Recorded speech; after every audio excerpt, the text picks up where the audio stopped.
ஹரஹர சங்கர ஜெய ஜெய சங்கர பெரியவா திருப்பாதம் சரணம். இப்போ நான் சொல்ல போகிற இந்த மந்திரம் வழிபாடு ஆன்மீக பதிவையே தெரிஞ்சுக்கிறதுக்கு கடவுளோட பரிபூரண அருள் யாருக்கு இருக்கோ அவங்களால தான் முடியும். ஏன் அப்படின்னா இதை நீங்கள் கேட்குறதால நவகிரக தோஷம், குறிப்பாக சனி பகவானால் ஏற்படக்கூடிய அத்தனை தோஷமும் விலகி உங்கள் வாழ்நாள் முழுக்க சனி பகவான் உங்களுக்கு நல்லது மட்டுமே பண்ணக்கூடிய அதி அற்புதமான சில சம்பவங்களை நான் சொல்ல போகிறேன். அதனால் கண்டிப்பாக இதை தெரிஞ்சுக்கிறதுக்கு கடவுளோட அருள் வேணும் அப்படின்னு சொல்லி பெரியவாவே சொல்லியிருக்காங்க. அது என்ன அப்படிங்கிறத இந்த பதிவில் பார்க்கலாம். வாங்க பதிவுக்குள்ளே போகலாம். ஏன் இன்றைக்கி இந்த பதிவு அப்படின்னா, கடந்த ஒரு 3 நாளில் அதிகமாக வந்த மெயில் என்ன அப்படின்னா, நிறைய பேர் ஜாதகத்தெல்லாம் அனுப்பிச்சு எனக்கு பிரபலமான ஜோதிடர் பேரெல்லாம் சொல்லி அவங்க இப்படிப்பட்ட பிரச்சனை இருக்குதுன்னு சொல்கிறாங்க, ரொம்ப பயமாக இருக்குது, நீங்கள் இது சம்மந்தமாக ஒரு வீடியோ கொடுங்க, இல்லைனா எனக்கு இதில் ஏதாவது பிரச்சனை இருக்கான்னு பார்த்து சொல்லுங்கள் அப்படின்னு போட்டிருந்தாங்க. அதுக்காக தான் இந்த பதிவு. பொதுவாக ஒரு விஷயத்தை தெரிஞ்சுக்கோங்க, கடவுளை பரிபூரணமாக சரணாகதி, கடவுளை மட்டுமே நம்புகிறோம் இல்லையா, அவங்களுக்கு எந்த கிரகமும் எந்த பிரச்சனையும் பண்ணாது. தயவு செஞ்சு பயப்பட வேண்டாம். இது ஏன் இவ்வளோ கொஸ்டின்னா, இப்போ சனிப்பெயர்ச்சி நடந்திருக்குன்னு எல்லோரும் சொல்கிறாங்க. அந்த சனிப்பெயர்ச்சினால தான் இவ்வளோ பயம். ஒரு விஷயம் நல்லா தெரிஞ்சுக்கோங்க, கிரகப்பெயர்ச்சி வருஷத்துக்கு சரி உங்கள் ஆயுளுக்கு பல நடக்கும். அதனால் அத்தனையும் உங்களுக்கு கெடுதல் தான் பண்ணணும் அப்படின்னு அவசியம் இல்லை. கடவுளோட மந்திரங்கள், வழிபாடுகள், சில புராணங்கள், சில கதைகள் கேட்குறதால கூட நம்மளோட தோஷங்கள் நிவர்த்தி ஆகும் அப்படின்னு சொல்லி நம்மளோட முன்னோர்கள் நமக்கு எளிமையான எத்தனையோ வழிமுறைகளை கொடுத்துட்டு போயிருக்காங்க. அதெல்லாம் நம்ம மறந்துட்டு பரிகாரம் அப்படிங்கிற பேரில் ஏதோ காசை செலவு பண்ணி ஒரு விஷயத்த பண்ணிட்டா சரியாயிடும் அப்படின்னு நினைக்கிறோம். பெரிய பொருள் செலவில் பரிகாரம் கொடுக்கறதுனால பரிகாரங்கிற வார்த்தையே இப்போ மக்களுக்கு பயமாயிடுது. இதுதான் மிகப்பெரிய பிரச்சனை. இதெல்லாம் இல்லாமல் இப்போ நிறைய கோயிலெலாம் பார்த்தீங்கன்னா தலைவரலாறு போட்டிருக்கோம். நீங்கள் காளகஸ்திலாம் போனீங்கன்னு வச்சுக்கோங்களேன், அங்கே சிலந்தி, யானை, சில கோயிலெலாம் பாம்புலாம் வழிபட்ட மாதிரிலாம் இருக்கும். அவங்கெல்லாம் என்ன பரிகாரம் பண்ணியிருக்க போகிறாங்க? அவங்களுக்கெல்லாம் சாப விமோச்சனம் கிடச்சிருக்கு. ஒரே ஒரு இடத்துக்கு தான் வரும் இது எல்லாமே. என்ன அப்படின்னா அன்பு, முழுமையான பக்தி, சரணாகதி. இதை தவிர வேறு எதுக்குமே அங்கே பவர் இருக்காது. சரி, அப்படி அவர் கேட்டதுக்காகவும் இன்னும் சில பேர் ஜாதகத்தெல்லாம் அனுப்பிச்சு பயந்து நிறைய போட்டுனாங்க. அதை படிக்கும்போதே மக்கள் எவ்வளோ பயத்தில் இருக்காங்க அப்படின்னு நினச்சேன். சரி, அதுக்காக தான் ஏற்கனவே இந்த பதிவு நான் கொடுத்துருக்கேன். இருந்தாலும் இன்னும் சில விஷயங்களை எளிமைப்படுத்தி சில விஷயத்தை இதில் கொடுக்குறோம். ஒரு முறை கேளுங்க, கேட்டாலே உங்கள் பிரச்சனைகள் தீரும். முழுமையாக கேளுங்க. ஒரு சமயம் பெரியவா காஞ்சிபுரம் மடத்தில் இருந்தப்போ கூட்டம் அதிகமாக இல்லாத சமயங்களில் தொண்டர்கள் கூட, சிஷியர்கள் இருப்பாங்கள்ல, அவங்க கூட நல்லா ஃப்ரீயாக பேசுகிறது உண்டு. அப்படி பேசும்போது ஒரு தொண்டர்கிட்ட பெரியவா கேட்குறாங்க, ஏண்டா நம்ம மடத்து பக்கம் காக்காவே வரமாட்டுதே, என்ன சமாச்சாரம்? அவர் ரொம்ப பவ்யமாக சொன்னாராம், பெரியவா ஈஸ்வர அம்சம், அதனால் சனீஸ்வர அம்சமான காக்கா எப்படி நம்மளோட மடத்துக்கு வரும்? அதான் வர்றதில்லை. காஞ்சிபுரத்தை சுற்றி கூட வருமானு எனக்கு சந்தேகம்தான் அப்படின்னு சொன்னாராம். இது சாதாரண வார்த்தையாக இருந்தால் கூட இதோட உள்ள அர்த்தம் நல்லா புரிஞ்சுக்கோங்க. பெரியவா ஈஸ்வர அம்சம், அதனால் பெரியவாவை சரணாகதி அடைஞ்சால் சனீஸ்வரன் ஒன்றும் பண்ண மாட்டாருங்கிறத அவர் சொல்லாமல் சொல்கிறார். இதுவே நமக்கு ரொம்ப எளிமையான வழிபாடு. ஒரு அடர்ந்த காடு, அந்த காட்டில் ஒரு கணவன் மனைவி ஒரு குகையில் வாழ்ந்துட்டு வராங்க. கணவன் பேர் ஆகுகன், மனைவி பேர் ஆகுகி. இவங்க 2 பேரும் ரொம்ப அந்நூன்யமான தம்பதி. அப்படி வாழ்ந்துட்டு இருக்கும்போது ஒரு முனிவர் ஒரு நாள் அவங்க குகைக்கு தஞ்சம் கேட்டு வர்றார். ஏதாவது இன்றைக்கி இரவு இங்கே தங்கணும் அப்படின்னு சொல்லி கேட்குறாரு. அவரை உபசரித்து தங்க வைக்கிறாங்க. இதில் என்ன பிரச்சனை அப்படின்னா, அந்த குகையில் ஒரே நேரத்தில் 2 பேருக்கு மேலே தூங்க முடியாது. இப்போ என்ன பண்ணுறாரு அப்படின்னா, கணவன் வெளியில் படுத்துக்கிட்டு முனிவரும் மனைவியும் உள்ளே படுத்துக்கிறாங்க. முனிவர் அப்போ நினைக்கிறார், யாராக இருந்தாலும் மனைவி பக்கத்தில் இன்னொருத்தவங்க தூங்க அலோவ் பண்ண மாட்டாங்க இல்லையா, அவங்க ஒரு ஓரத்துலேயும் இவங்க ஒரு ஓரத்துலையும் தூங்குறாங்க. இருந்தாலும் இவ்வளோ நம்பிக்கை உடைய ஒரு கணவனா அப்படின்னு சொல்லி ரொம்ப ஆச்சரியப்படுறார். அவர் அன்னைக்கு முடிஞ்சு போயிடுறார். போகும்போது இவங்க 2 பேரையும் ஆசீர்வாதம் பண்ணிட்டு போகிறார். சில நாட்களில் கணவன் பாம்பு கடித்து இறந்து போயிடுறார். அந்த துக்கம் தாங்க முடியாமல் மனைவியும் இறந்துடுறாங்க. இப்போ கதை எங்கே போகுது அப்படின்னா, அங்கேருந்து அவங்களோட அடுத்த பிறவிக்கு வருது. ஒரு நாட்டோட இளவரசனாக பிறக்கிறான் நலன், ஒரு நாட்டோட இளவரசியாக பிறக்கிறா தமயந்தி. நீங்கள் நிறைய பேர் கேள்விப்பட்டிருப்பீங்கன்னு நினைக்கிறேன், நல தமயந்தி. அப்போ அந்த முனிவர் என்ன பண்ணுறாரு அப்படின்னா, அன்னப்பறவையாக பிறவி எடுக்கிறார். இவங்க 2 பேரையும் சேர்த்து வைக்கணுங்கிறதுக்காக. ஏன்னா ஒரு நாள் அடைக்கலம் கொடுத்துருக்காங்க, அவ்வளோ நம்பிக்கையாக மனைவி பக்கத்தில் தங்க வச்சுருக்கான் இல்லையா. ஒரு நாள் ஒரு அரண்மனையில் உலாவிட்டு இருக்கும்போது இளவரசன் அப்போ இந்த அன்னப்பறவை ஒரு கண்ணில் படுது. ஆட்களை வச்சு அதை பிடிச்சி பக்கத்தில் வச்சுக்கிட்டு தான் அன்னப்பறவை பேசுது. இவருக்கு ரொம்ப வியப்பு. நீ வந்து நல்ல அழகாகவும் அறிவாகவும் அன்பாகவும் இருக்க, உன்ன மாதிரியே அழகுலையும் அறிவுலையும் சிறந்த ஒரு மகாராணி இருக்கா, அவளை பற்றி சொல்கிறேன்னு சொல்லிட்டு தமயந்தியை பற்றி அப்படியே வர்ணிச்சிட்டு சொல்கிறார். இதை கேட்டதும் நலனுக்கு உள்ளூர ஒரு ஆசை. அப்போ வந்து அது அந்த அன்னப்பறவை கேட்குது, உனக்கு பதில் நான் வேணால் தூது போகவா அப்படின்னு கேட்டதும் உடனே போங்க அப்படின்னு சொன்னதும் அங்கே போய் தமயந்திக்கிட்ட நலனோட அழகு, அவனோட அறிவு, அவனோட பற்றி எல்லாம் புகழ்ந்து சொன்னதும் தமயந்திக்கு நலனை பார்க்காமலே நலன் மேலே காதல் வருது. இது என்ன ஆகுது அப்படின்னா, அவங்க அப்பா வந்து பீமன் சுயம்பரத்துக்கு ஏற்பாடு பண்ணுறாரு. அப்போ வந்து இது வந்து நலனுக்கும் தெரியுது. எல்லாரும் சுயம்பரத்துக்கு, அந்த காலத்தில் சுயம்பரம் தெரியும்ல, பொண்ணு இருப்பாங்க, பொண்ணுக்கு யாரை பிடிக்குதோ அவங்க கழுத்தில் மாலை போட்டாங்கன்னா கல்யாணம், எல்லோரும் சுயம்பரத்தில் உட்காந்துருப்பாங்க. அப்படி போகும்போது தேவர்களும் வராங்க. தேவர்கள் கூட இந்த சுயம்பரத்தில் கலந்துக்கிறாங்க. அதில் சனீஸ்வர பகவானும் ஒருத்தர். தேவர்களுக்கு தெரியும் நலனை வந்து தமயந்தி விரும்புகிறான்னு. அதனால் என்ன பண்ணுறாங்க, வந்திருக்க தேவர்கள் எல்லாருமே நலன் மாதிரியே வராங்க. வந்து பார்த்தா 6 நலன் இருக்காங்க. இதில் யார் உண்மையான நலன்னு அவங்களுக்கு ஒரு சந்தேகம். அப்போ ஒரு விஷயத்தை யோசிச்சுட்டு இருக்கும்போது தேவர்கள் கண் இமைக்க மாட்டாங்க அப்படிங்கிற விஷயம் ஞாபகத்துக்கு வந்து கரெக்டான நலனை தேர்ந்தெடுத்துடுறான். இது வந்து தேவர்களுக்கு வந்து ஒரு அவமானமாக போயிடுது. அவங்க வந்து இதுக்கு தக்க சமயம் பார்த்து பழி வாங்கணும்னு சொல்லி சனீஸ்வர பகவான்கிட்ட சொல்லவும் அவரும் சரின்னு ஏற்றுக்கிறார். என்ன நடக்குது அப்படின்னா, சனீஸ்வர பகவானை பொறுத்தளவுக்கு ஒரு நல்ல விஷயம் என்னென்னா, கடமையை சரிவர செய்கிறவங்கள எந்த தொந்தரவும் பண்ண மாட்டார். இந்த விஷயத்த நல்லா புரிஞ்சுங்க. கடமை தவறுனா மட்டும்தான் அவர் வந்து அவரோட வேலையவே காட்டுவார். இவரும் சமயம் பார்த்து காத்துட்ருக்கார். ஒரு டைம் வந்து அவங்க அப்பா வந்து நலனுக்கு வந்து பட்டாபிஷேகம் சூட்டி ராஜாவாக முடிசூடுறார். முடிசூடி கோயிலுக்கு போகணும் இல்லையா, அப்படி போகும்போது என்ன பண்ணுறாரு, ஒரு அவசரத்தில் காலை சரியாக கழுவாமல் என்ன பண்ணிடுறாருன்னா போயிடுறாரு. அதில் வந்து ஒரே ஒரு பொட்டு வைக்கிற அளவுக்கு காலில் வந்து நனையாமல் ஒரு இடம் இருக்குது. அந்த இடத்து வழியாக சனீஸ்வர பகவான் என்ன பண்ணிடுறாருன்னா உள்ளே போயிடுறார். எதனாலன்னா, காலே சரியாக பண்ணாமல் சிவபூஜைக்கு போகிற இவன் எப்படி நாட்டை சரியாக காப்பாற்றுவான் அப்படின்னு சொல்லி. உடனே என்ன நடக்குதுன்னா, நமக்கு வந்து எத்தனையோ கெட்ட பழக்கம் இருந்தாலும் சில கெட்ட நேரத்தில் அந்த கெட்ட பழக்கம் வெளியில் வந்துச்சுன்னா தப்பிக்க முடியாது. அப்படி நலனுக்கு ஒரு கெட்ட பழக்கம் இருக்குது. என்ன அப்படின்னா, சூதாடுறது. நலனோட அமைச்சரே சூதாடுவான். அப்படி சூதாடி நாட்டை இழந்துருவான். நாட்டை இழந்த உடனே அவனுக்கு என்ன ஒரு தண்டனை கொடுப்பாங்க அப்படின்னா, 12 வருஷம் வனவாசம் போனோம், நீ யாருன்னு தெரியாமல் ஒளிஞ்சு வாழணும் அப்படின்னு சொல்லிடுவாங்க. சரின்னு ஏற்றுப்பான். தமயந்திக்கும் அதே மாதிரி தான், நீ வந்து உன்னோட வீட்டுக்கார் கூட போகணுன்னா போகலாம், ஆனால் வந்து ஒரு 2 குழந்தையும் இங்கே விட்டுட்டு போ அப்படின்னு சொல்லிடுவாங்க. அதாவது அவங்க அப்பா வீட்டில் விட்டுட்டு தமயந்தி நலன் கூட போவாங்க. நலன் என்ன பண்ணுவான், மனைவி கஷ்டப்படுவாங்க அப்படின்னு சொல்லிட்டு, இல்லை நீ வீட்டுக்கு போகணுன்னு சொல்லுவாங்க. கேட்க மாட்டாங்க. 2 பேரும் ஒரு இடத்துல காடு ஆரம்பிக்கிறதுக்கு முன்னாடி தூங்கிட்டு இருப்பாங்க. அப்போ நலன் வந்து அவரை தனியாக விட்டுட்டு கிளம்பிடுவான். ஏன்னா எப்படியும் வழி தெரியலனா அவள் வந்து திரும்பி வீட்டுக்கு போயிடுவா, காட்டில் வந்து கஷ்டப்பட மாட்டா, அவங்க அப்பா கூட போய் குழந்தைகளோட சந்தோஷமாக இருப்பான்னு நினைப்பான். அதே போல் அவள் கண்ணு மூச்சு பார்க்கும்போது நலன் பக்கத்தில் இல்லை, ஒரு கொடிய மிருகம் துரத்திட்டு வரும், ஒரு வேடன் காப்பாற்றுவான். அந்த வேடன் என்ன பண்ணுவான் அப்படின்னா, அவன் மேலே ஆசைப்படுவான். அவளுக்கு பயந்துக்கிட்டு இவ ஓடுவாள். ஓடி வேறு ஒரு நாட்டில் மாறு வேஷம் போட்டுட்டு பணிப்பெண்ணாக இருக்கிறது தெரிஞ்சிடும் அவங்க அப்பாவுக்கு. தெரிஞ்சு அவர் வந்து என்ன பண்ணுவார் அப்படின்னா, வலுக்கட்டாயமாக அவளை கூட்டிகிட்டு போய் தன்னோட வீட்டில் வச்சுப்பா. இப்போ வந்து குழந்தைகளோட தமயந்தி வீட்டில் இருக்கா. இப்போ நலன் என்ன பண்ணுவான் அப்படின்னா, காடு, பசி, பஞ்சம், பட்டினி வாழ்க்கை, ஒரு ராஜா வாழ்க்கை அப்படியே தலைக்கீழே போய் ஒரு பிச்சைக்காரனுக்கு கிடைக்கிற விஷயம் கூட கிடைக்காம அல்லோல்படுவான்.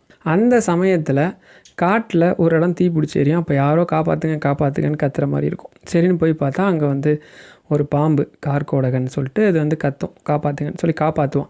காப்பாற்றினதும் காப்பாற்றினதுக்கு பிராயச்சித்தமாக உனக்கு என்ன வேணும்னது, நானே ஒளிஞ்சு வாழ்ந்துட்டுருக்கேன், இந்த மாதிரி சூழ்நிலை என்ன கேட்டுற போகிறேன்னதும் அந்த வார்த்தை அதுக்கு புரிஞ்சிடும். சரி, நான் வந்து உன்னை தின்றேன், உனக்கு வந்து கூன் உழுந்த முதுமையான வயசு கிடச்சிரும். எப்போ அது வந்து ஒரு உடை கொடுக்கும், இந்த ட்ரெஸ்ஸை நீ போடுறியோ அப்போ உன்னோட பழைய தோற்றம் உனக்கு வந்துடும் அப்படின்னு சொல்லி அது வந்து ஒரு இது பண்ணி கொடுத்துரும். அதே மாதிரி அவன் ஒளிஞ்சு வாழ்ந்துக்கிட்டு இருப்பான். வாழ்ந்துக்கிட்டு இருந்ததும் தமயந்தி 12 வருஷம் கடந்துடும். தமயந்திக்கு ஒரே வருத்தம், கணவன் என்னானா எப்படி இருக்கான்னு தெரியலையே, சரி நமக்கு வந்து சுயம்வரம் அப்படின்னு அறிவிப்போம், நலன் எங்கே இருந்தாலும் கண்டிப்பாக நம்மளை தேடி வந்துடுவான், அவனுக்கு இது தெரியும் அப்படின்னதும் இந்த உடை இதெல்லாம் இந்த உடையெல்லாம் வச்சுக்கிட்டு இவன் என்ன பண்ணுவான்னா, ஒரு நாட்டோட அரசனுக்கு தேரோட்டியாக போவான். என்னென்னா நலன் வந்து மின்னல் வேகத்தில் தேரோட்டக்கூடியவன், அதனால் அரசனுக்கு தேரோட்டியாக போவான். அந்த அரசன் வந்து வேகமாக இலைகள், மரத்தில் இருக்க இலையை எண்ணக்கூடிய ஒரு சக்தி வாய்ந்தவன். அவன் வந்து நலனுக்கு அதை சொல்லிக் கொடுப்பான். நலன் வந்து இதை வந்து அவருக்கு சொல்லிக் கொடுப்பான். இவன் யார்கிட்ட தேரோட்டியாக இருக்கானோ அந்த அரசனுக்கும் அழைப்பு வரும், இந்த மாதிரி தமயந்திக்கு வந்து சுயம்பரம் வச்சுருக்கோம், கலந்துக்குங்க அப்படின்னு சொல்லி. அப்படி போகும்போது தமயந்திக்கு மட்டும் தெரியும் நலன் வந்து இங்கே வந்துட்டான் அப்படின்னு உள்ளுணர்வு சொல்லும். சரின்னு சந்தர்ப்பம் வரட்டும்னு காத்துக்கிட்டே இருப்பாள். சுயம்பரம் ஏற்பாடாகி நலையன் அவள் மாலையை கையில் வச்சுக்கிட்டு ஒருத்தராக பார்த்துக்கிட்டே வருவாள். அப்போ வந்து தெரியாது, ஏன்னா இவன் தேரோட்டியில் வெளியில் இருப்பான். அப்போ இவனுக்கு தெரிஞ்சிடும் யாருக்கு சுயம்பரங்கிறது புரிஞ்சுக்கிட்டு இதுக்கு மேலே தாமதிக்கக்கூடாது அப்படின்னு சொல்லி தன்னோட உடையை போட்டுக்கிட்டு பழைய நலனாக மாறி உள்ளே வருவான். உள்ளே வந்ததும் கரெக்டாக ரொம்ப சந்தோஷப்பட்டு அந்த மாலையை நலனுக்கே போடுவாள். மறுபடியும் உடனே கல்யாணம் ஆகும். என்னென்னா ஏற்கனவே கல்யாணமாகி அவங்களுக்கு 2 குழந்தை இருக்குது. ஆனால் இப்போவும் சுயம்பரம் ஏற்பாடு பண்ணிட்டாங்க இல்லையா, அதனால் இப்போ அவங்களோட மாமனார் கேட்பார், இதுக்கு என்ன சீதனமாக வேணும் அப்படின்னதும், வேறு எதுவும் வேணாம், உங்கள் நாட்டு படைகளை கொடுங்க, என் நாட்டை ஒருத்தவன் வஞ்ச சூழ்ச்சி பண்ணி வாங்கிட்டானதும் இந்த சமயம் கரெக்டாக அவருக்கு 7.5 சனி முடிஞ்சு சனி பகவான் அவரை விட்டு விலகிறார். படையை வாங்கிட்டு நேராக போவான், சண்டை போடுவான், ஜெயிச்சிருவான். ஜெயிச்சு மறுபடியும் பட்டாபிஷேகம் சூட்டிட்டு வரும்போது சனி பகவான் ரொம்ப வருத்தப்படுவார். இவ்வளோ கஷ்டத்துலேயும் நேர்மை தவறாமல் ஒருத்தனால் இருக்க முடியுமா அப்படின்னு சொல்லி. அப்போ அவன் அவனோட பிரச்சனைகள்லாம் நீங்கி பழசெல்லாம் அவனுக்கு கிடச்சதுனால அந்த சந்தோஷத்தில் எந்த கோயிலுக்கு முதல்ல போனானோ, சரியாக போகாமல் போனானோ, அந்த கோயிலில் தீர்த்தத்தில் நீராடி மறுபடியும் தரிசனம் பண்ண போவான். அப்போ சனி பகவான் அவன் முன்னாடி வந்துடுவார். முதல்ல அவன்கிட்ட மன்னிப்பு கேட்பார். இந்த மாதிரி ஒரு நேர்மையானவனை பிடிச்சது என்னோட தவறு, மன்னிக்கணும், இருந்தாலும் நீ இந்த மாதிரி ஒரு தவறை பண்ணியிருக்கக்கூடாது, மற்றவங்க சொன்னாங்கன்னு நானும் செஞ்சுருக்கக்கூடாது அப்படின்னு சொல்லி மன்னிப்பு கேட்டுட்டு, இவ்வளோ கஷ்டத்துலேயும் நேர்மையாக இருந்திருக்க, உன்னை நான் சோதிச்சிருக்கேன், எனக்கே மனசு ஒத்துக்கலை, ஏதாவது வரம் கேளு அப்படின்னு சொல்லுவார். அப்போ நலன் என்ன கேட்பான்னா, ஒரு ராஜாவாக இருந்து நாடு வீடு சொந்த பந்தம் கட்டின மனைவி எல்லாத்தையும் விட்டுட்டு பிச்சைக்காரனை விட கேவலமாக வாழ்ந்தேன் பார்த்தீங்களா இந்த வாழ்க்கை. இதே மாதிரி என் மனைவி ஒரு இளவரசியாக இருந்து அத்தனையும் இழந்துட்டு என் கூட காட்டில் இருந்து அதுக்கப்புறம் அவங்க அப்பா வீட்டில் கணவனை பிரிஞ்சிருந்து குழந்தைங்க கூடயும் சந்தோஷமாக இல்லாமல் ஏன் நினப்பாவை வாடி வதங்கி இப்படி ஒரு வாழ்க்கை இனி யாருக்கும் வரவே கூடாது, நீங்கள் அப்படி யாரையும் தண்டிக்கவே கூடாது, இந்த ஒரு வரத்தை மட்டும் கொடுங்க அப்படின்னு கேட்டானா. சனீஸ்வர பகவான் அப்படியே அதிர்ச்சி ஆகிட்டார். என்னப்பா உனக்கு ஏதாவது கேட்பான்னு பார்த்தா இப்படி ஒன்று கேட்குறிய அப்படின்னு சொல்லிட்டு சனீஸ்வர பகவான் ஒரு விஷயம் சொல்கிறார். என்ன அப்படின்னா, உன்னோட வரலாறு, அதாவது நல தமயந்தி, இப்போ நான் சொன்னேன் இல்லையா, இந்த கதையை யார் கேட்குறாங்களோ அவங்கள நான் எந்த திசையாக இருந்தாலும், எந்த இடத்துல இருந்தாலும், எந்த பார்வை பார்வை விழுந்தாலும் அது நல்ல பார்வையாக தான் விழுமோ தவிர நான் அவங்களுக்கு நல்லது மட்டுமே தான் பண்ணுவேனே தவிர எந்த கெடுதலும் பண்ண மாட்டேன். இதை நான் உனக்கு வரமாகவே தரேன் அப்படின்னு சொன்னாராம். நீங்கள் எல்லோரும் திருநள்ளாறு போகிறீங்க இல்லையா, அங்கே நல தீர்த்தம் இருக்கும், நலன் வழிபட்ட தீர்த்தம் அதுதான். அதில் அவர் குளிச்சுட்டு கணவன் மனைவியாக போய் உள்ளே இருக்கிற சிவபெருமானை வழிபடுவார். அதுதான் நம்ம நல தீர்த்தம். சரி, சனி பகவானோட கடுமையான சில பார்வைகள் இருக்கும். இப்போ நம்ம உங்களுக்கு ஒரு வரலாறு சொன்னோம் இல்லையா, அது ரொம்ப மோசமாக இருக்கும் அப்படின்னு சில பேர் பயப்படுறாங்க. அவங்களுக்காக நான் ஒரு அதி அற்புதமான மந்திரமும் ஒரு வரலாறும் சொல்கிறேன், அதை பயன்படுத்திடுவாங்க. இப்போ நான் சொன்ன விஷயமே போதும், இருந்தால் கூட இன்னும் சில பேருக்கு இந்த மாதிரி விஷயத்த கேட்டால் இப்படி சரியாகும்னு ஒரு நம்பிக்கை இல்லாத தன்மை இருக்கும். அதுக்காக இந்த விஷயத்தை நான் கூடுதலாக சொல்கிறேன். ஒரு முறை நாரதர் சிவபெருமானை போய் பார்க்குறப்ப அவர் என்ன கேட்குறாரு அப்படின்னா, இந்த சனி பகவான் அவரோட அந்த 7 சனியாக இருக்கட்டும், மற்ற சனிகள் இருக்கு இல்லையா, அஷ்டமத்து சனி, கண்ட சனி, இந்த மாதிரி சனி அந்த வர காலத்தில் மக்கள் ரொம்ப துன்பப்படுறாங்களே, ஏன் நீங்கள் கூட சனியால் பிடிக்கப்பட்டிருக்கீங்களே, இதிலேருந்து வெளியில் வரத்துக்கு, அதாவது சனி பகவானோட இந்த கெடுபலன்லேருந்து வெளியில் வரத்துக்கு எந்த உபாயமே இல்லையா மகாதேவா, நீங்கள் தான் இதுக்கு ஏதாவது ஒரு உபாயம் சொல்லணும் அப்படிங்கும்போது சிவபெருமான் நாரதர்கிட்ட இந்த விஷயத்த சொல்கிறாங்க. அப்போ சிவபெருமான் நாரதர்கிட்ட இந்த கதையை சொல்கிறார். இந்த கதையை யார் பயபக்தியோடு கேட்குறாங்களோ, இதில் சொல்கிற மந்திரத்தை சொல்கிறாங்களோ அவங்களுக்கு சனி பகவானால் எந்த கெடு பலனும் நேராது, அத்தனையும் நல்லதாக தான் நடக்கும் அப்படின்னு சொல்லிட்டு இந்த கதையை சொல்கிறார். முன்னொரு காலத்தில், அதாவது தசரத சக்கரவர்த்தி இந்த பாரத பூமியை ஆண்டுகிட்டு இருந்தப்ப ரோகிணி நட்சத்திரத்தை பின்தொடர்ந்து சனி பகவான் இந்த பூமியை பிடிக்க போகிறார். அப்படி பிடிச்சார் அப்படின்னா 12 வருஷம் இந்த உலகம் பஞ்சத்துலேயும் பசிலையும் பட்டினிலையும் மாட்டிக்கும் அப்படிங்கிறது தசரதர்கோட குருவான வசிஷ்டர் மூலமாக தசரதருக்கு தெரிய வருது. இதை தடுக்கிறதுக்கு ஏதாவது வழி இருக்கா அப்படின்னு கேட்டால் வசிஷ்டர் ஒரே வாரத்தில் முடிச்சிட்டார். அவர் ஈஸ்வரனே பிடிச்சவர், அதனால் அவரோட கடமை கரெக்டாக செய்வார், நீ வேணா முயற்சி பண்ணி பாருப்பா, ஆனால் நான் இதுக்கான வழிகள் எதுவுமே எனக்கு தென்படலை அப்படின்ற மாதிரி சொல்லிடுவார். தசரதர் சும்மா இருக்க மாட்டார். தசரதை பற்றி சொல்லணும் அப்படின்னா, ஒரு அரசன் நேர்மையாக உண்மையாக ஒழுக்க நெறியோட அத்தனை தான தர்மம் பக்தி எல்லாம் செலுத்தக்கூடிய ஒரு அரசன். ஏகப்பட்ட ஆன்மீகம் சம்மந்தப்பட்ட யாகமாக இருக்கட்டும், பிரார்த்தனையாக இருக்கட்டும், அத்தனை விஷயத்தையும் பண்ண ஒரு அரசன். அப்படி பண்ணி தேவர்களையே ஜெயிக்கிற அளவுக்கு அஸ்திரங்கள் வச்சுருக்காரு. தேவர்களே பல சந்தர்ப்பத்தில் ஜெயிச்சும் இருக்கார்.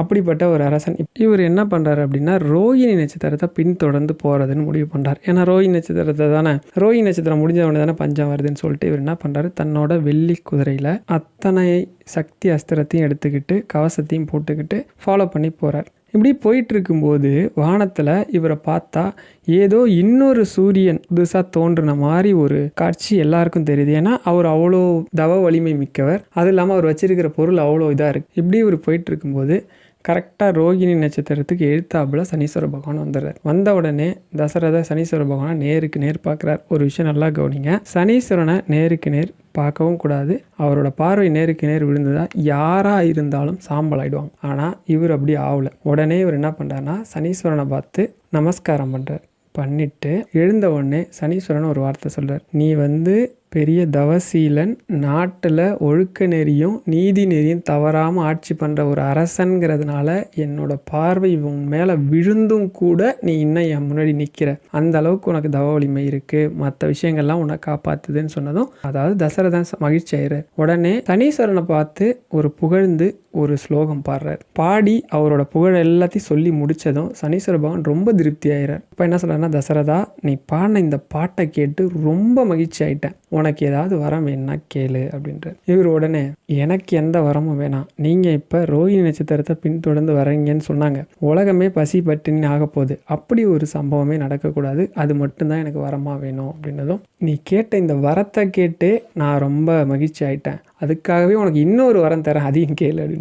அப்பவும் அவர் என்ன சொல்கிறார் அப்படின்னா, எனக்கு இந்த வரம் தான் வேணும். என்னன்னா, சனி பகவான் ஒருத்தரை பிடிக்கிறார் அப்படின்னா அவர் அத்தனை விஷயத்தையும் இழந்து பிச்சைக்காரனை விட கேவலமாக நடப்பாங்க அப்படின்னு சொல்கிறாங்களே, அந்த விஷயம் இனி எந்த மக்களுக்கும் அப்படி ஒரு விஷயம் நடக்கவே கூடாது, அப்படி ஒரு வரத்தை கொடுங்க அப்படின்னு சனி பகவான் ரொம்ப சந்தோஷமாயிட்டு ஒரு விஷயத்த சொல்கிறார். தசரதா, நான் யாரையும் தண்டிக்கணும் இது பண்ணணுன்றதுக்காக நான் வரல, அவங்கவுங்க கர்ம பலன் என்னவோ என்ன பண்ணியிருக்காங்களோ அதை திருப்பி அவங்களுக்கு கொடுத்துட்டு போகிறேன். அது ஒரு சிலருக்கு நல்லதாகவும் ஒரு சிலருக்கு கெட்டதாகவும் அமையுது. இதில் என்னோட பங்களிப்புலாம் எதுவுமே கிடையாதுன்னதும், இல்லை எனக்கு இந்த ஒரு வரம் தான் வேணும் அப்படின்னதும் அப்போ அவர் ஒரு விதி சொல்கிறார். என்ன அப்படின்னா, யார் இந்த விஷயத்தை இப்போ நான் சொன்னேன் இல்லையா, அந்த கதையை கேட்டு தினமும் இப்போ நீ என்னை புகழ்ந்து ஒரு பாடல், அதாவது ஒரு ஸ்லோகம் சொன்னேன் இல்லையா, இதை சொல்கிறாங்களோ அவங்கள மட்டும் நான் எதுவுமே பண்ண மாட்டேன், இதை நான் உனக்கு வரமாகவே தரேன் அப்படின்னு சொல்லிடுறார். அந்த ஸ்லோகம் தான் தசரத சனி கவசம். இது பற்றி நான் ஏற்கனவே வீடியோ கொடுத்துருக்கேன்.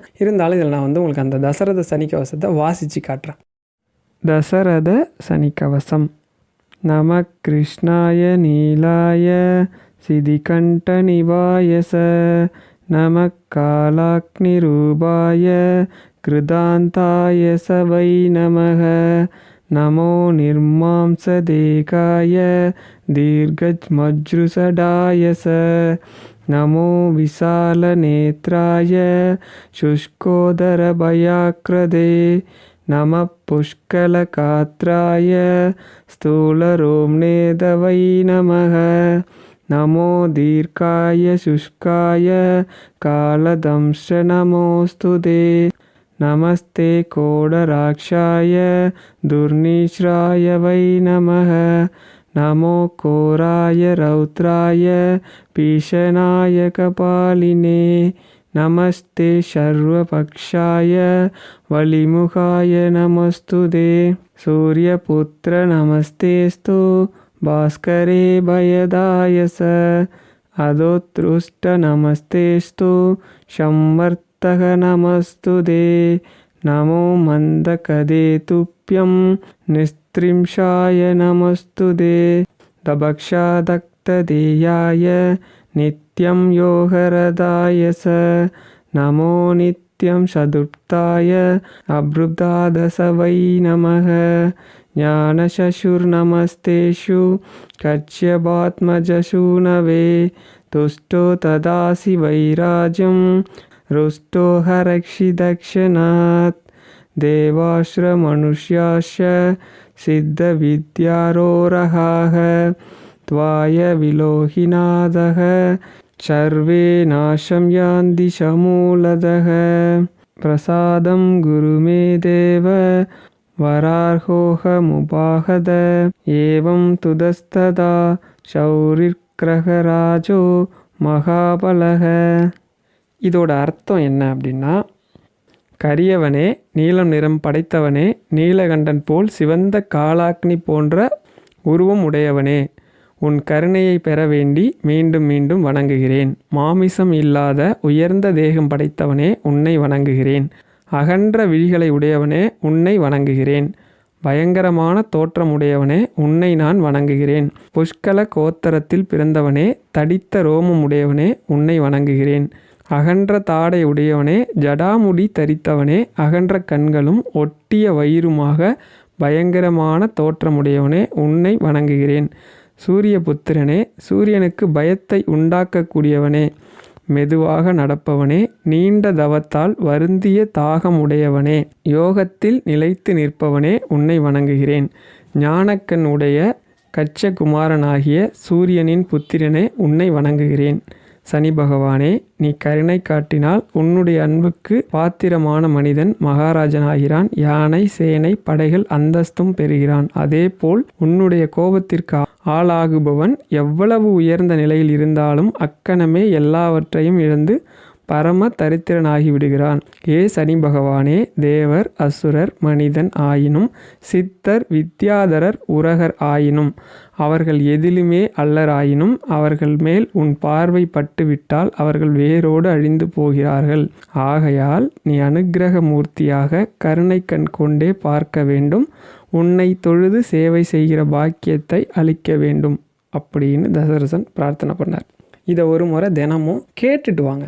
சில பேரால் ஸ்லோகம் உச்சரிக்க முடியலன்னு சொன்னீங்க, கேட்டுட்டு வாங்க. கேட்டுட்டு வந்தாலே போதும். அவர் அதுலேயும் அதை தான் சொல்லியிருக்கார். இந்த வரத்தை வாங்கிட்டு தசரதன் என்ன பண்ணுவார் அப்படின்னா, நேராக நாட்டில் தசரத சனிக்கவசத்தை எல்லா இடத்துலையும் பாராயணம் பண்ண சொல்லி இது பண்ணுவார். தண்டோரா போடுவார். எல்லா மக்களுக்கும் சொல்லணும்னு சொல்லி அங்கங்கே ஏற்பாடு பண்ணி எல்லா இடத்துலையும் தசரத சனிக்கவசம் ஒழிச்சிட்டே இருக்கும். இது ஒன்று சொன்னாலே சனீஸ்வர பகவானோட பிரச்சனையிலேருந்து தப்பிச்சலான்னு எல்லா இடத்துக்கும் பரப்பிட்டு இருப்பாங்க. அதேபடி நடந்துட்டு இருக்கும். அப்போ இவருக்கு ஒரு சந்தேகம் வந்துடும். இவ்வளோ பெரிய விஷயத்த நம்ம மக்களுக்காக சொல்லியிருக்கோம், அவங்க எப்படி செய்கிறாங்க அப்படின்னு நமக்கு தெரியாதுல்ல, அதை பார்க்கணும்ல. அதுக்காக இவர் என்ன பண்ணுவார், மாறு இடத்துல போகும்போது சில வீட்டுக்கு போவார். அப்படி போகும்போது ஒரு சில தம்பதிகள்லாம் இதை சொல்லிக்கிட்டு இருப்பாங்க, சிலர் சொல்லிட்டு இருப்பாங்க. அப்போ ஒரு வீட்டுக்கு போவாங்க. ஒரு வயசான அம்மா என்ன சொல்லுவாங்கன்னா, எனக்கு ரொம்ப வயசாகிடுச்சுப்பா, அதனால் என்னால் சொல்ல முடியலன்னுவாங்க. ஒரு குழந்தை வச்சுட்டு இருக்க தம்பதிகிட்ட போனது, குழந்தை ரொம்ப அழுகிறான், அதாவது நம்ம சொல்லுவோம்ல அந்த மாதிரி, இதெல்லாம் பண்ணுறான், அதனால் எங்களால் சொல்ல முடியல அப்படின்வாங்க. அதே மாதிரி ஒவ்வொருத்தரும் ஒவ்வொரு காரணம் சொல்கிறாங்க. ஒரு சிலர் மட்டும்தான் சொல்கிறாங்க, நிறைய பேர் சொல்கிறதில்ல. இவர் ரொம்ப மனசு உடைஞ்சு போகிறார். நேராக அரசபையில் உட்காந்துருக்கும்போது இவர் ஏன் மனசு உடைஞ்சு போயிருக்காருன்னு சொல்லி அவரோட குரு கேட்கும்போது இவர் இந்த விஷயத்த சொல்லுவார்.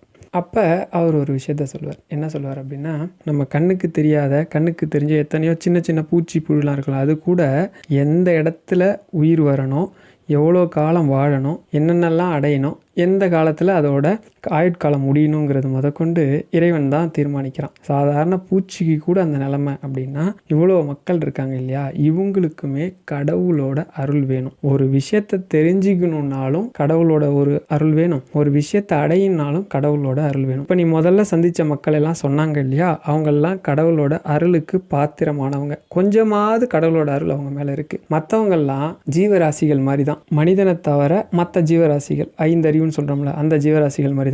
தன்னோட வாழ்க்கையை ரொட்டீன் நம்ம என்ன பண்ணுறோமோ அதை மட்டுமே பண்ணிக்கிட்டு இருப்பாங்க. மற்ற விஷயத்துக்குள்ளே வரமாட்டாங்க.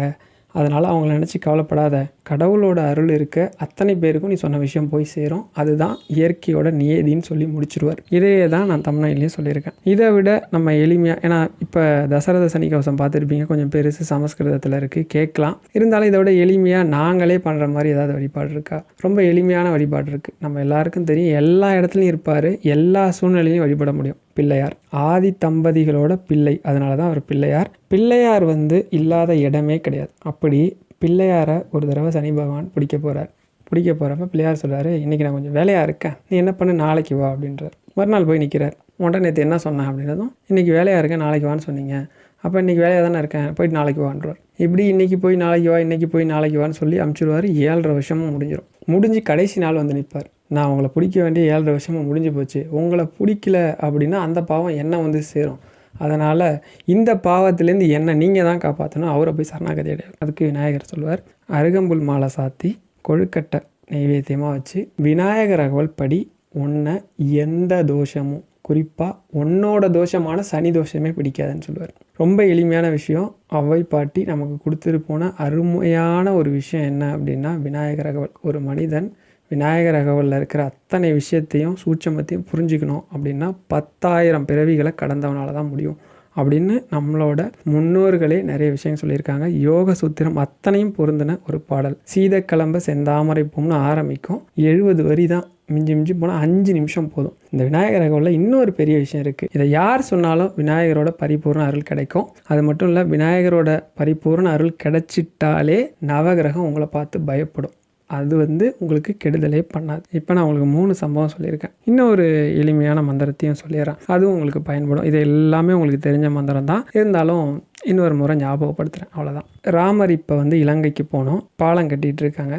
அப்போ ஆஞ்சநேயர் பெரிய பெரிய பாறைகளெல்லாம் கொண்டு வந்து மலையெல்லாம் பேத்துட்டு போட்டுட்ருக்கார் கடல் மேலே. அப்போ சனீஸ்வரர் பகவான் அவர் முன்னாடி நிற்கிறார். என்ன சொல்கிறார் அப்படின்னா, இந்த மாதிரி ஆஞ்சநேயா, உங்களை நான் 7 வருஷம் பிடிக்க வேண்டிய டைம் வந்துருச்சு, அதனால் நான் உங்களை பிடிச்சே ஆகணும். நான் எப்படி உங்களை பிடிக்கிறது அப்படின்னதும் சரி. அப்போ சொல்கிறார், நான் நிறைய வேலை பார்த்துட்ருக்கேன். அதனால் கை ஒர்க் பண்ணுது, கால் ஒர்க் பண்ணுது, உடம்பு எல்லாமே ஒர்க் பண்ணுது. ஃப்ரீயாக இருக்கிற ஒரே இடம் பார்த்திங்கன்னா என்னோடய தோள்பட்டை மட்டும்தான் ஃப்ரீயாக இருக்குது. நீங்கள் வேணால் அங்கே உட்காந்துக்கோங்க, நான் என் வேலையை பார்த்துட்டு இருக்கிறது சரின்னு இவரும் ஏற்றுக்கிறார். சரி, உட்காந்துக்கிறேன் அப்படின்ட்டு. இது வரைக்கும் ஆஞ்சநேயர் கொண்டு வந்த பாறைகளோட அளவு சின்னது. இப்போ என்ன பண்ணுறாரு அப்படின்னா, பெரிய பெரிய மலையவாக பேக்குறார். பேத்து தன்னோட தோளில் வச்சு தூக்கிட்டு வர்றார். அந்த வெயிட்டை சனீஸ்வர பகவானால் தாங்க முடியல. அவர் ஒரு 2 பாறை தூக்குற வரைக்கும் பொறுத்து பார்த்தார். 3வது பாறை தூக்கும்போது நிறுத்திட்டார். ஆஞ்சநேயா, என்னால் இதுக்கு மேலே முடியாது, இந்த வெயிட்டை என்னால் தாங்க முடியாது, தயவு செஞ்சு நீ வேறு ஏதாவது வேலை பாருனார். இல்லை, நான் ராமருக்கு பாலம் கட்டணும், அதனால் ராமர் செய்து கட்டியே தீருவேன், எனக்கு அந்த வேலையை விட்டால் வேறு வேலையே இல்லைன்னதும் சரி, அப்போனா நான் என்ன பண்ணுறேன்னா உங்கள்கிட்ட உத்தரவு வாங்கிக்கிறேன் அப்படின்ட்டு. இப்போ இவருக்கு ஒரு தயக்கம் என்னென்னா 7 வருஷம் பிடிக்கணும். ஆனால் இவர் பிடிச்சது என்னமோ ஒரு 7 நிமிஷம் கூட இருக்காது, 7.5 நொடி சொல்லுவாங்க, அவ்வளோ கூட இருக்காது. அந்த நேரம் தான் நான் பிடிச்சிருக்கேன். இப்போ நான் என்னோடய வேலையிலேருந்து தவறின மாதிரி ஆகிடும், இதுக்கு நீங்கள் ஒரு உபாயம் சொல்லுங்கள் அப்படின்னா அப்போ ஒரு விஷயத்த சொல்கிறார். நீங்கள் 2 பாறையை சுமந்தாலும் அது 2மே பெரிய பாறை. ராமருக்கு பாலம் கட்டுற ஒரு புண்ணியமான விஷயத்த நீங்கள் பண்ணியிருக்கீங்க, அதனால் உங்களை எந்த தோஷமும் பீடிக்காது, கவலைப்பட வேண்டாம். ரொம்ப சந்தோஷமாயிறார். புண்ணியத்தையும் கொடுத்துருக்காங்க, நம்ம பாவமும் போயினதும். அப்போ அவர் ஒரு சந்தோஷப்பட்டு, உங்களுக்கு நான் ஒரு வரம் கொடுக்குறேன். என்ன கொடுக்குறேன் அப்படின்னா, சனிக்கிழமைகளில் உங்களை யார் ராமநாமம் சொல்லி வழிபடுறாங்களோ அவங்கள எந்த சூழ்நிலையும் நான் தொந்தரவு பண்ண மாட்டேன், அவங்களுக்கு உறுதுணையாக இருந்து அத்தனை தேவைகளையும் பூர்த்தி பண்ணுவேன் அப்படின்னு சொல்கிறார். இதுக்கப்புறம் ஞானசம்பந்தர் அருளிய கோளறு பதிகம்னு ஒன்று இருக்குது. வேயுறு தோழி பங்கன்னு ஒரு பாட்டு ஆரம்பிக்கும். நாளும் கோளும் நன்மை செய்ய கந்தர் அலங்காரம்னு ஒரு பாட்டு இருக்குது. நாள் என் செய்யும் வினைதான் என் செய்யும். இந்த 2 பாட்டுமே தமிழில் தான் இருக்கும். ஒரு 6 வரி தான். இதை தினமும் பாராயணம் பண்ணாலுமே நமக்கு நவகிரகமே அகமகிழ்ந்து நன்மைகள் மட்டுமே கொடுக்கும் அப்படின்னு நம்மளோட முன்னோர்கள் அத்தனை விஷயத்தையும் கொடுத்துட்டு போயிருக்காங்க.